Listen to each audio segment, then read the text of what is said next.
हर माह में 2 बार एकादशी का व्रत रखा जाता है। इस व्रत को श्रेष्ठ व्रतों में से एक माना गया है। यहाँ जानिए कि कैसे हुई थी एकादशी व्रत की शुरुआत, क्या है इस व्रत की महिमा और अगर लोग इस व्रत को रखना चाहें तो किस एकादशी से इस व्रत की शुरुआत करनी चाहिए। एकादशी व्रत काफी पुण्यदायी माना जाता है। कहा जाता है कि ये व्रत आपको जन्म मरण के चक्र से मुक्ति दिला सकता है। साल भर में कुल 24 एकादशी के व्रत पड़ते हैं। हर माह एक एकादशी व्रत शुक्ल पक्ष में और एक कृष्ण पक्ष में रखा जाता है। सभी एकादशियों के नाम और महत्व भी अलग अलग हैं। आमतौर पर जब किसी को एकादशी व्रत रखना होता है तो वो किसी भी शुक्ल पक्ष की एकादशी से इस व्रत की शुरुआत कर देते हैं। लेकिन वास्तव में एकादशी व्रत की शुरुआत उत्पन्ना एकादशी से करनी चाहिए। ये एकादशी मार्गशीर्ष माह में आती है और इसे ही पहली एकादशी माना जाता है। यहाँ जानिए, ऐसे हुई थी एकादशी व्रत की शुरुआत। एकादशी व्रत की उत्पत्ति को लेकर एक कथा प्रचलित है। कथा के अनुसार मुर नाम के एक असुर के साथ भगवान विष्णु का लंबे समय तक युद्ध हुआ। जब युद्ध करते करते विष्णु भगवान थक गए तो वे बद्रिकाश्रम में गुफा में जाकर विश्राम करने लगे। नारायण को ढूंढते हुए मुर भी उस गुफा में पहुंच गया और निद्रा में लीन भगवान को मारने का प्रयास किया। उसी समय भगवान विष्णु के शरीर से एक देवी का जन्म हुआ और उस देवी ने मुर का वध कर दिया। इससे प्रसन्न होकर भगवान विष्णु ने कहा कि आज मार्गशीर्ष माह की एकादशी के दिन तुम्हारा जन्म हुआ है, इसलिए आज से तुम एकादशी के नाम से ही जानी जाओगी। ये तिथि तुम्हें समर्पित होगी और इस दिन जो भी विधिवत व्रत रखकर मेरा पूजन करेगा वो सभी तरह के पापों से मुक्त हो जाएगा। उसे मृत्यु के बाद भी सद्गति प्राप्त होगी। चूंकि एकादशी भगवान विष्णु की माया के प्रभाव से जन्मी थी, इसलिए एकादशी का व्रत रखने वाले मोह माया के झंझट से मुक्त हो जाते हैं और मोक्ष की ओर अग्रसर होते हैं। भगवान कृष्ण ने भी समझाया था एकादशी व्रत का महत्व।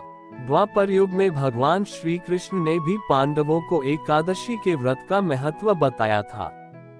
कहा जाता है कि एक बार युधिष्ठिर ने भगवान श्री कृष्ण से पूछा कि हे माधव, ऐसा कोई मार्ग बताए जिससे समस्त दुखों और त्रिविध तापों से मुक्ति मिल जाए, हजारों यज्ञों के अनुष्ठान के समान पुण्यदायी फल प्राप्त हो और इस जन्म मरण के चक्र से मुक्ति मिल जाए। तब श्री कृष्ण ने पांडवों को एकादशी व्रत को विधिवत रहने की सलाह दी थी। ये है एकादशी व्रत के नियम। एकादशी व्रत के नियम दशमी तिथि से शुरू होकर द्वादशी तक चलते हैं। दशमी की शाम को सूर्यास्त से पहले सात्विक भोजन करें और रात में जमीन पर आसन बिछाकर सोएं। सुबह स्नानादि के बाद व्रत का संकल्प लें और विधिवत नारायण का पूजन करें, व्रत कथा पढ़ें। इसके बाद अपनी क्षमतानुसार फलाहार लेकर या बिना लिए जैसे भी संभव हो वैसे व्रत रखें।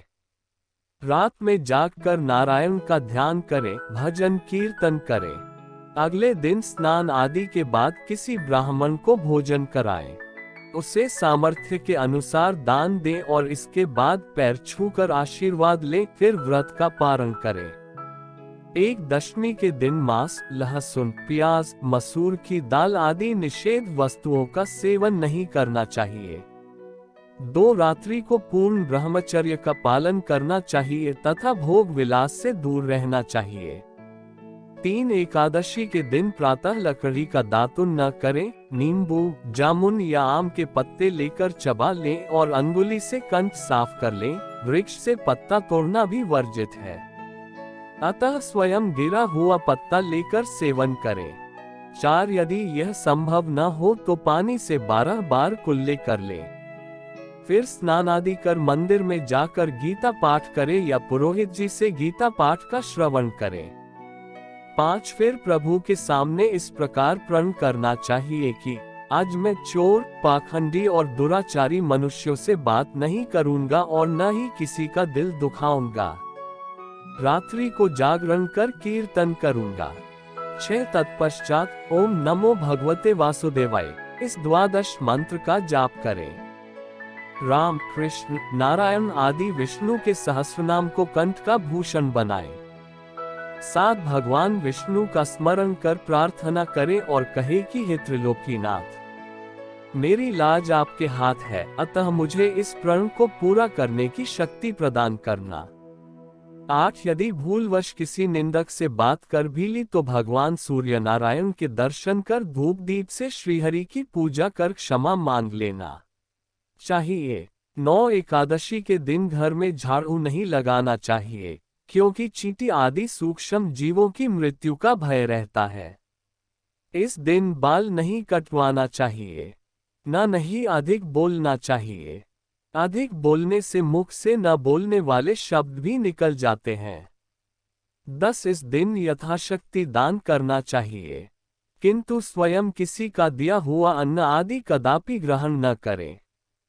दशमी के साथ मिली हुई एकादशी वृद्ध मानी जाती है। 11 वैष्णवों को योग्य द्वादशी मिली हुई एकादशी का व्रत करना चाहिए। त्रयोदशी आने से पूर्व व्रत का पारण करें। 12 एकादशी 11 के दिन व्रतधारी व्यक्ति को गाजर, शलजम, गोभी, पालक इत्यादि का सेवन नहीं करना चाहिए। 13 केला, आम, अंगूर, बादाम, पिस्ता इत्यादि अमृत फलों का सेवन करें। 14 प्रत्येक वस्तु प्रभु को भोग लगाकर तथा तुलसी दल छोड़कर ग्रहण करना चाहिए।